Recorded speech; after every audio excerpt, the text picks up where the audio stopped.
새해 되면서 첫 번째는 어르신들은 좀 넘어지지 않으셨으면 좋겠어요. 그래서 넘어져서 부러지거나 병원에 입원하고 그런 일이 없도록 하여튼 조심조심 신앙생활 하셨으면 좋겠고, 그리고 오늘 교회학교 유치부, 초등부, 중고등부, 청년부까지 다 참석했는데, 어린 아기들은 올해도 건강하게 지혜롭게 엄마 아빠의 사랑과 하나님의 은총 가운데 잘 자라갈 수 있기를 주님의 이름으로 축원합니다. 그리고 이제 초등학생들, 중학생들은 한 학년씩 또 졸업하고 올라가야 할 텐데 더욱더 지혜로워졌으면 좋겠고, 기쁨이는 옆으로 컸으니까 이제 위로 좀 키가 커졌으면 좋겠고, 준이는 올해 꼭 대학을 합격했다는 소식을 들었으면 좋겠고, 예은이는 고3이 되니까 공부 열심히 해라. 그리고 청년과 남자 청년들, 여자 청년들은 결혼을 좀 했으면 좋겠고, 결혼한 가정에서는 새로운 생명을 잉태했다는 그런 소식이 들렸으면 좋겠고, 그래서 올 한 해 살아가는 성도들의 가정에 하나님의 놀라운 축복과 은혜가 함께 하시기를 주님의 이름으로 축원합니다. 그러나 좋은 일만 있지는 분명히 않을 거예요. 우리 앞에는 고난도 어려움도 있을 겁니다. 때로는 좌절하고 때로는 낙심하는 이런 환경들이 만들어질 거예요. 우리 최동순 권사님은 1월 15일 날 서울대병원에서 수술이 예정되어져 있어요. 10번의 항암 방사선 치료를 통해서 암의 크기가 작아졌고 수술할 수 있는 기회가 주어졌는데, 수술 받을 수 있도록 몸의 건강이 잘 유지되어지고 치료하는 수술하는 선생님 통해서 암을 완전히 떠나보내고 건강한 모습으로 예배자의 자리에 설 수 있도록 기도해 주시기를 주님의 이름으로 부탁드립니다. 예배 전에 우리 김인숙 권사님 전화를 하셨어요. 목사님, 그래서 권사님 왜요? 그랬더니 남편이요. 그래서 김 선생님이 왜요? 그랬더니 새벽 3시에 쓰러지셔서 강대 응급실로 가셨는데 아직 중환자실에 자리가 없어서 못 들어가고 계시고, 권사님은 너무 놀란 가슴이라서 집에 계시고 따님이 지금 아빠 옆에 지키고 있다 그래요. 그래서 암 수술도 견뎌내셨는데 이번에 잘 회복될 수 있도록 기도를 부탁을 드립니다. 바울은 1차, 2차, 3차 전도 여행을 했어요. 그리고 전도 여행을 다 끝나고 예루살렘 성전에 올라왔습니다. 그런데 오해가 생겼어요. 바울은 혼자 예루살렘 성전에 올라가서 하나님께 영광을 돌렸는데, 이 유대 교인들이 바울을 보고서 저놈은 배교자라는 거예요. 배신자라는 거예요. 유대교를 버리고 교회로 갔다는 거예요. 그런데 저놈이 헬라 사람을 데리고 성전에 들어와서 성전을 더럽혔다는 거예요. 오해가 생긴 거죠. 그래서 바울을 성전 밖 성으로 끌고 나가서 집단 폭행하기 시작합니다. 로마 황제가 제일 싫어하는 건 반란이 일어났다는 거예요. 소요가 일어났다는 거예요.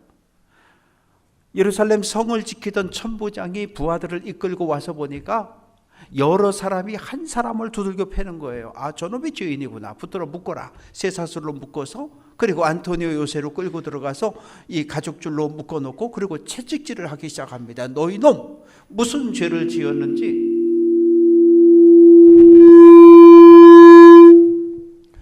솔직하게 자백하라고. 그러니까 바울이, 나는 로마 시민권자인데 재판도 안 하고 나를 왜 때리냐고. 로마 시민권자는 재판을 받지 않으면 절대로 채찍질하거나 고문을 할 수 없었어요. 그래서 정말 시민권자가 맞느냐? 그렇다고. 그래서 풀어줍니다. 그런데 조금 소리 좀 낮춰주세요. 이 천부장에게 보고가 올라오는 거예요. 유대교인 40명이 동맹을 맺고 배교자, 배신자 바울을 죽이기 전에는 밥도 안 먹고 물도 안 마시겠다고. 그래서 지금 호시탐탐 바울을 죽이려고 노린다고 있다는 거예요. 로마 시민권자가 예루살렘 성 안에서 죽으면 그 책임은 천부장이 져야 돼요. 그래서 그 밤에 백부장 둘, 그리고 창병, 기병 70명, 창병 20명, 200명, 보병 200명, 총 472명의 군사로 하여금 예루살렘에서 120km 떨어진 가이사라까지 한밤중에 바울을 옮깁니다. 가이사라에는 로마 군대 본진이 주둔하고 있었고 총독이 내려옵니다.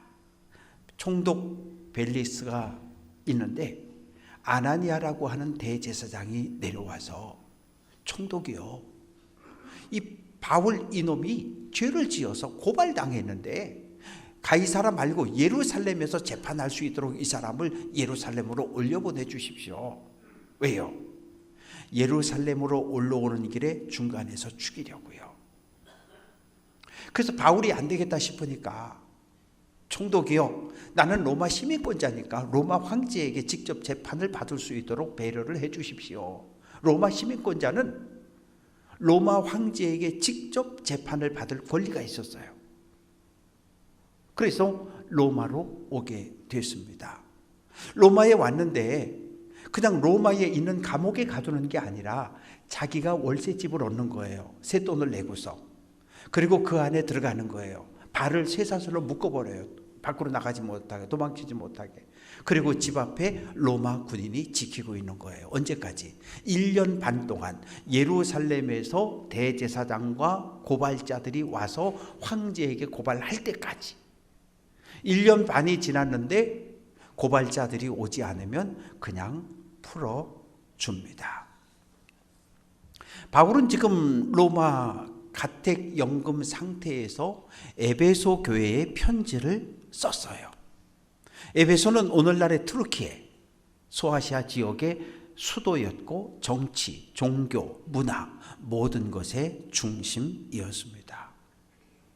여신 아데미를 숭배한 도시였고 마술과 주술이 아주 성행했던 그런 타락한 도시였어요. 바울이 2차 전도 여행을 끝나고 에베소에 잠깐 들렸는데 회당에서 말씀을 전했더니 많은 사람들이 몰려와서 선생님, 우리와 이곳에 더 함께 머물러 주시지요. 그때 바울이 만일 하나님의 뜻이 있으면 내가 이곳으로 다시 오겠습니다, 그런 말을 남기고 이제 예루살렘으로 갑니다. 3차 전도 여행 때 바울이 에베소에서 3년 동안 목회를 하게 됩니다. 바울은 임박한 종말론자였어요. 예수님 곧 오셔? 예수님 곧 오신다.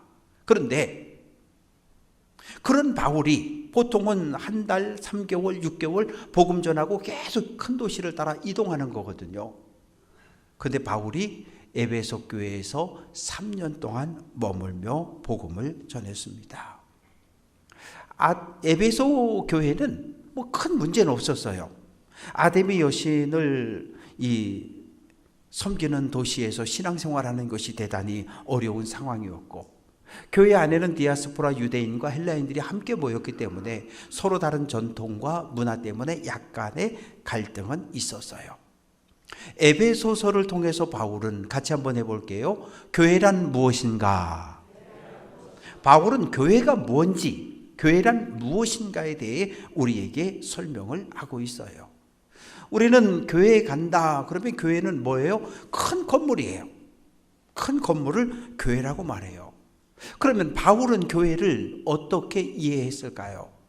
고린도전서 1장 2절은 같이 한번 해볼게요. 예수 안에서 거룩하여지고 성도라 부르심을 받은 사람. 그러니까 교회는 건물이 아니고 예수를 그리스도로 구원자로 고백하고 예수의 은혜 안에 머물러 살아가고 있는 사람, 성도, 우리들 한 사람 한 사람을 교회라고 말합니다. 이 교회라고 하는 단어가 처음부터 우리 거 아니었어요. 예수님이나 사도 바울이나 제자들이 쓴 단어가 아니었어요. 이 그리스 로마 사회에서 교회라고 하는 단어는 널리 알려졌어요. 교회, 에클레시아, 에크, 밖으로, 레시아, 부르심을 받았다. 그러니까 사람이에요. 어떤 건가 하면 춘천시에는 춘천시 의회가 조직이 되어져 있어요. 석사일동, 석사이동, 부평동, 교동 각 지역을 대표하는 대표자들을 선출해서 시의회를 구성해요. 이 그리스 사회에서 법적인 합법적인 자격이 있는 사람들 가운데 추첨을 통해서 사람을 뽑는 거예요. 이 사람들로 시민총회를 구성해요. 이 시민총회에서 그 도시의 아주 중요한 문제들을 다 거기서 논의하고 거기서 결정하는 거예요. 이 결정하는 사람으로 선출된 사람을 에클레시아, 교회라고 표현을 했습니다. 우리나라에 복음이 들어왔습니다. 1885년 복음이 들어올 때부터 1910년대까지는 교회라는 표현을 안 썼어요. 예배당이었어요. 예배당은 뭡니까? 하나님을 예배하는 집을 예배당이라고 부르는 거예요. 춘천에 처음 복음이 들어왔습니다. 봉의산 아래 그 동네가 아동리였던가 봐요. 그래서 아동리 예배당이 세워졌어요. 춘천중앙교회의 옛 이름이 아동리 예배당입니다. 그러다 보니까 나이 드신 어르신들은 어려서부터 교회 간다 그런 말 잘 안 썼어요. 어디 간다 그래요? 예배당 간다 그랬다고요. 예배당, 하나님을 예배하는 예배당 간다, 예배당 간다 그랬어요. 그러던 것이 1911년에 중국어로 번역된 성경, 한자 성경을 한글로 번역해 올 때 중국 한자 성경에 교회라는 표현이 있었거든요. 그것을 그대로 가져왔어요. 그러니까 성경에는 교회로 번역이 되어져 있고 일상 신앙생활에서는 예배당 간다, 예배당 갑시다 그렇게 사용을 했던 거죠. 그러다가 일제강점기 모든 신문을 보면 교회라는 표현은 없어요. 전부 예배당입니다. 예배당이라고 그렇게 공식적으로 사용이 되어졌는데 해방 이후 한국전쟁을 거치면서 이제 교회라는 단어와 예배당이라는 단어가 분리되기 시작합니다. 교회는 예수를 그리스도로 고백한 성도들의 신앙 공동체, 사람들의 모임을 교회라고 하고 예배당이라고 하는 건 건물의 일부분. 우리가 다음 주에 구역회를 공고해 놨습니다. 모이는 장소가 어디죠? 본당이에요. 우리는 본당이라고 쓰지만 어떤 교회는 예배당이라고 그렇게 사용을 해요. 대예배당, 소예배당 이런 식의 표현. 그래서 예배당이라고 하는 것은 교회 안에 있는 건물의 일부분을 공간을 가리키는 표현으로 사용이 되어지고 있습니다. 23절 같이 한번 해볼게요. 교회는 예수의 몸이다. 바울은 교회를 예수의 몸이라고 설명하고 있어요. 예수님이 교회의 몸, 하나님이 내민 구원의 손, 하나님이 우리를 향해서 구원의 손을 내밀었는데 어떤 사람은 그 손을 뿌리치는 거예요. 안 잡겠다고. 그런데 어떤 사람은 하나님이 내민 구원의 손을 잡아요. 이 잡아서 하나님과 관계가 맺어진 성도를 교회라고 표현하고 있어요. 예수님은 교회의 몸이고 몸에는 눈, 코, 입, 귀, 손, 발 있잖아요. 우리는 예수님의 몸에 붙어있는 지체들입니다. 중요한 건 몸에는 머리가 있어야 되잖아요. 교회의 머리, 교회의 주인이 누구냐는 거예요. 바울은 예수님이라고 고백을 합니다. 하나님 택한 유대 백성을 구원하기 위해서 베들레헴 말구유에 오신 예수님이 메시아고 구원자였어요. 그런데 오랫동안 메시아를 기다렸던 유대인들의 반응은 어떠했을까요? 요한복음 1장 11절 자기 땅에 오매 자기 백성이 같이 한번 해볼게요. 영접하지 않았다. 영접하지 않았다는 것은 문을 콱 걸어 잠궈 놓고 받아주지 않았을 뿐만 아니라 거부했다는 거예요. 죽이려고 대적했다는 거예요. 실제로 어떤 일이 벌어졌습니까?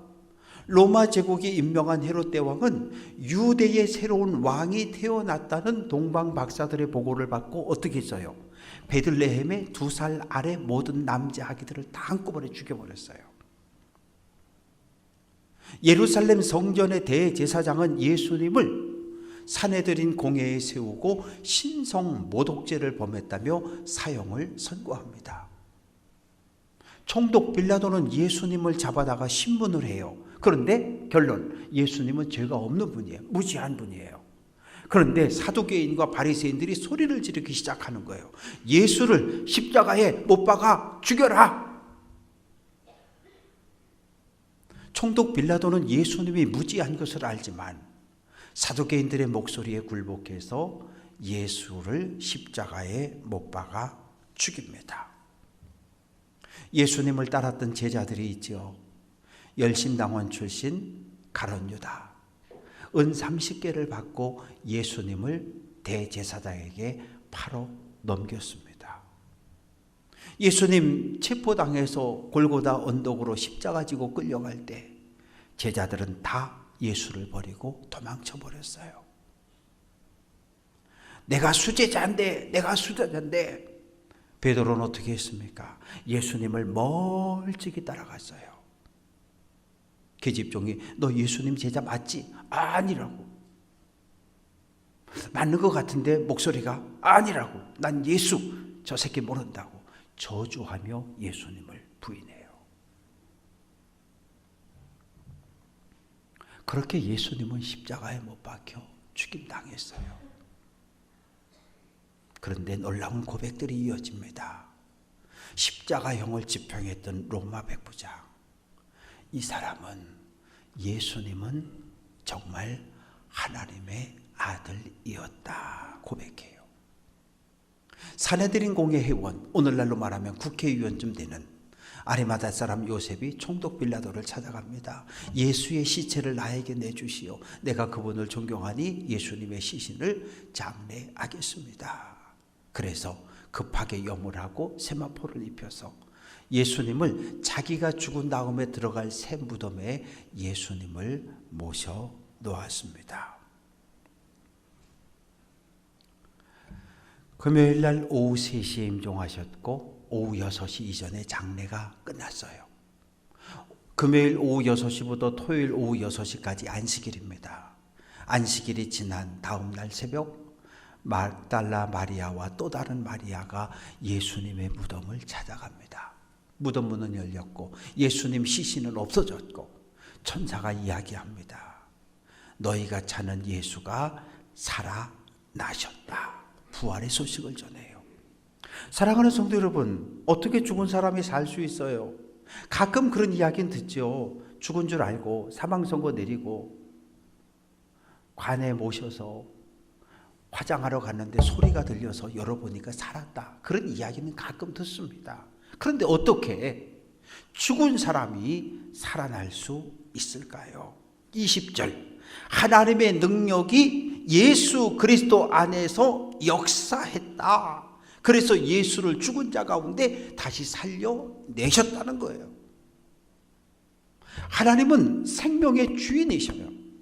하나님은 저를 살리기도 하지만 하나님은 저를 죽이실 수 있는 생명의 주권자이셔요. 신명기 32장 39절 같이 한번 해볼게요. 나는 죽이기도 하며 살리기도 한다.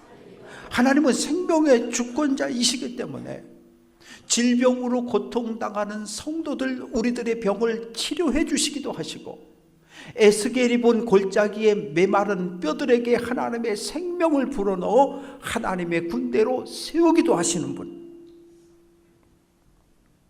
하나님 말씀에 절대 순종, 십자가를 지고 골고다 언덕에 죽으신 그 예수님을 하나님이 다시 살려내셨어요. 그래서 하늘로 올리셨고 하나님 보좌 우편에 앉히셨습니다.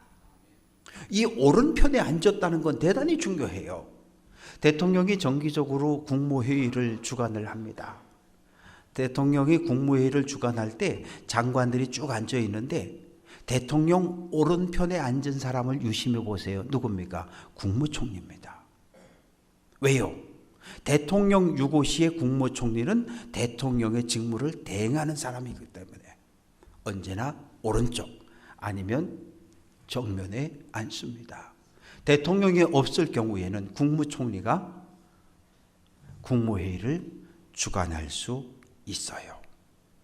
로마 황제는 넓고 넓은 로마 제국 전체를 통치하지만 부활한 예수님 하나님 보좌 우편에 앉으셔서 하늘과 땅 사이 만물을 통치하시고 이 땅의 모든 왕들뿐만 아니라 이 땅의 모든 사람들을 통치하시는 분, 하늘의 천사들로부터 하나님의 형상을 가진 우리들까지 통치하시는 분이 예수님이셔요. 세상의 왕들의 권세와 예수님의 권세는 비교 자체가 안 돼요. 다윗은 40년 동안 왕 노릇했습니다. 헤롯 대왕은 16년을 대통령 노릇했어요. 오늘 대한민국의 대통령은 꼴랑 5년 대통령하는 거예요. 5년 대통령하면 끝이에요. 그런데 예수님은 어떠십니까? 21절, 이 세상뿐 아니라 오는 세상에 일컫는 모든 이름 위에 뛰어나게 하셨다. 예수님은 오늘 이 땅, 죄와 죽음이, 사탄이, 악한 영들이 역사하는 오늘 이 시대를 다스릴 뿐만 아니라 예수님 이 땅에 다시 오심으로 완성되어지는 하나님의 나라에서 하늘의 천군과 천사들, 하늘과 땅 사이의 모든 만물들, 그리고 이 땅의 통치자와 이 땅의 모든 성도들을 다스리는 분이 예수 그리스도입니다. 로마 사회에서, 대한민국에서 대통령은 딱 한 사람이에요. 로마 제국에서 로마 황제는 딱 한 사람입니다. 뭐라고 불렀어요? 큐리오스, 주님이라는 거예요. 구원자라는 거예요. 우리의 구원자라는 거예요. 에베소교회 성도들은 예수를 믿은 다음에 아데미 신전을 더 이상 가지 않았어요. 그리고 황제를 숭배하는 신전에 가서 향을 피우고 로마 황제는 큐리오스, 우리의 구원자라는 고백은 더 이상 하지 않았어요. 그래서 박해를 받았고 그래서 탄압을 받았던 거예요. 에베소 교회 성도들을 향해서 여러분 힘을 내십시오. 이 땅을 통치하는 로마 황제보다 우리를 받게 하는 총독보다 예수 그리스도 그분은 하늘의 천군 천사와 이 땅의 모든 만물과 이 땅의 모든 통치자들 위에 계신 분입니다. 위로하고 격려합니다. 22절에서 또 만물을 그의 발 아래 복종하게 하셨다. 발 아래 복종하게 하셨다. 여호수아가 요단강을 건너갑니다. 그리고 아모리 족속과 싸웠어요. 승리했습니다. 왕 5을 포로로 잡았어요. 끌고 왔습니다. 모든 백성들이 지켜보고 있어요. 장군들을 다 불러냅니다. 아모리 포로로 잡아온 왕들의 목을 발로 밟으라는 거예요. 그러자 장군들이 목을 밟는 거예요. 그리고 선언합니다. 여러분, 하나님 우리와 함께 하셔서 우리가 아모리 족속과의 전쟁에서 승리했습니다. 하나님께 영광을 돌려보냅시다. 선언하는 것, 이것이 목을 발로 밟는 것이고, 목을 발에 밟힌 사람은 왕권과 통치권을 넘겨준다는 의미입니다. 예수님은 만물, 하나님은 예수님을 만물 위, 교회의 머리로 세워주셨습니다. 우리 교회의 몸, 우리 교회는 예수님의 몸이고 교회의 몸은 예수님이셔요. 예수님은 교회를 통해 세상을 통치하시고 예수님은 구원받은 우리를 통해서 이 세상을 거룩한 하나님의 나라로 변화시키는 것을 기뻐하십니다. 우리 교회는 예수님을 머리로 모시고 살아가는 거룩한 공동체예요. 어떤 경우에도 머리이신 예수님과 분리되면 안 돼요. 요한복음 15장 5절 같이 한번 해봅니다. 나는 포도나무요, 너희는 가지라. 예수님은 포도나무, 우리는 가지예요. 그런데 포도나무인 예수님에게서 잘리어진 가지는 어떻게 되겠어요? 생명을 잃어버리는 겁니다. 열매를 맺을 수 없는 겁니다. 아무것도 할 수 없어요. 비쩍비쩍 마르면 모아서 불쏘시개로 떼버리면 그뿐입니다. 예수님과 관계를 맺은 교회만이 그리스도의 은혜, 그리스도의 영광, 그리스도의 충만함을 온 세상에 전할 수 있습니다. 사랑하는 성도 여러분, 이 주보를 보면 여기 제 이름이 담임 목사로 표현이 되어져 있어요. 저는 춘천제일감리교회 담임 목사는 맞습니다. 그러나 저는 이 교회의 주인은 아니에요. 저는 그냥 머슴입니다.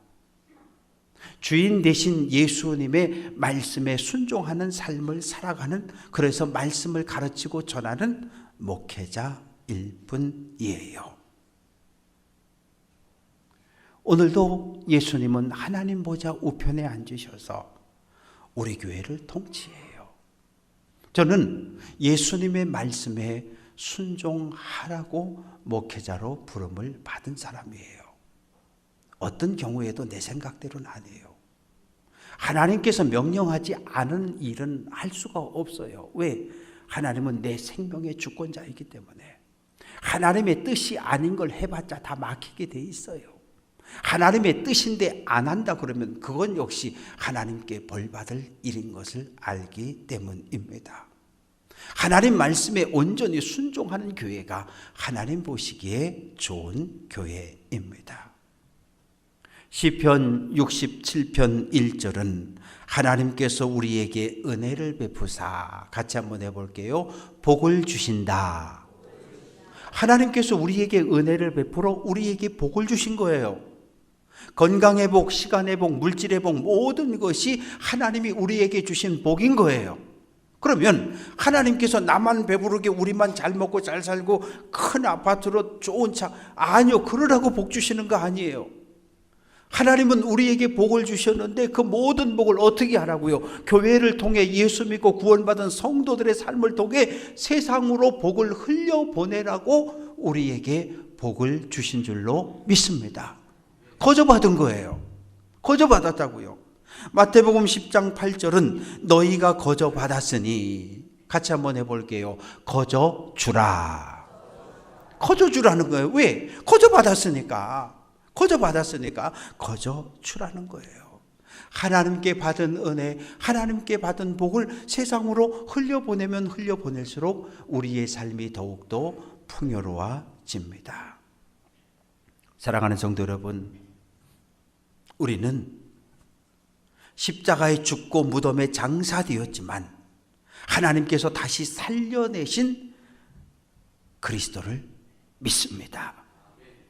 부활한 예수님 하늘로 올라가셨고 하나님 보좌 우편에 앉아서 어제도 오늘도 내일도 통치하시는 분임을 믿습니다. 우리가 해야 할 일은 무엇일까요? 예수님 다시 오시는 그날까지 하나님이 보시기에 좋은 교회를 세우고 하나님께 받은 사랑, 은혜와 복을 세상으로 흘려보내는 귀한 성도들 될 수 있기를 주님의 이름으로 축원합니다.